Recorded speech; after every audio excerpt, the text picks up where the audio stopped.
Hello, friends. My name is Mr. Explains, and if the great scientist Stephen Hawking was afraid of anything, it was the paradox of time travel. Stephen Hawking feared that a time traveler from the future might come to our era through time, travel and destroy our world. Stephen Hawking believed that time travel is possible and can occur in all three periods, meaning in past, present, and future. However, he also believed that traveling back to the past could be catastrophic.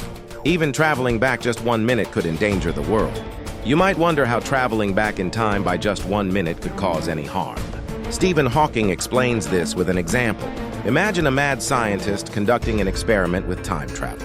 He wants to determine if tampering with events in the past would affect the present. The scientist has created a time machine that can travel only 1 minute into the past.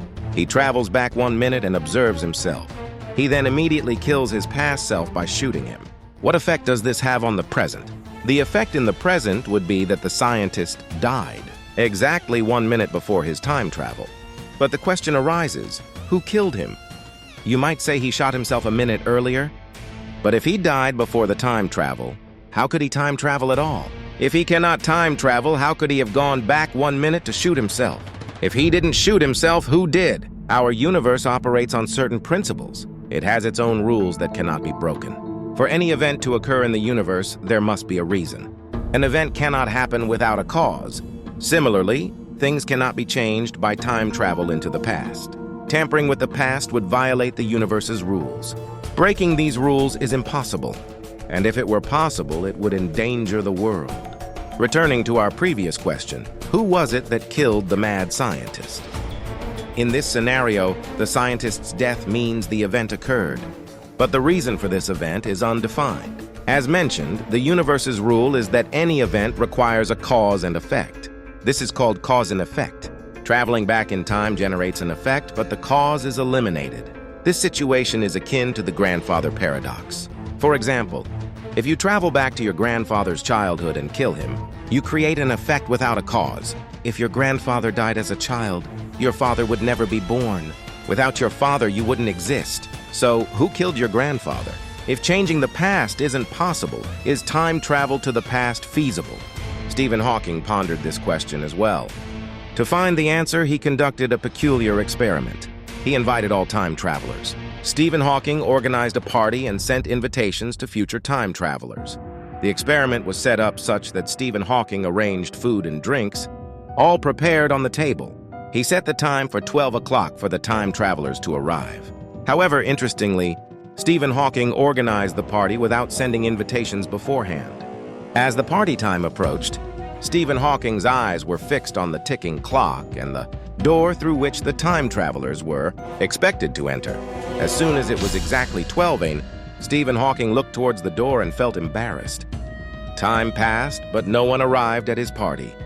When the party ended, Stephen Hawking printed invitation cards to invite time travelers. The invitation to Stephen Hawking's party was circulated on the internet and continues to be available. You can see this invitation on your screen, which includes the coordinates of the party location in the past, along with the date and time. If you can time travel and visit the past, the great scientist Stephen Hawking is waiting for you.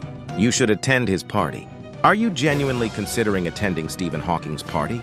If you are, you should first understand more about this paradox, which is even more dangerous than the grandfather paradox. According to the grandfather paradox, traveling back in time is impossible.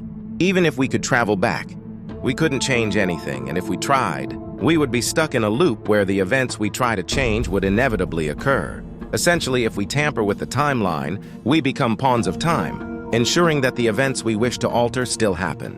This concept is well explained in the predestination paradox. To understand it better, let's use an example. Suppose your friend is driving fast in a car and suddenly his attention wanders. As a result, his car crashes into a tree, causing his death. God forbid such an incident, but to explain the predestination paradox, let's use this example. When you learn about your friend's accident, you feel very sad. Fortunately, you have a time machine that allows you to travel back in time. You decide to go back and try to save your friend. Traveling to the past, you arrive at the spot where the accident is about to occur. You see your friend driving fast towards you. You signal him to stop the car to avoid the tree.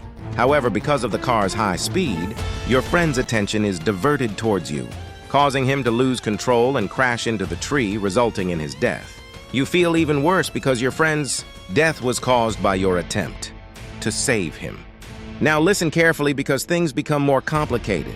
You decide to try again to save your friend by going back to the past. You return to the same spot where the accident is about to happen. But when you arrive, you see your other self already present at the location.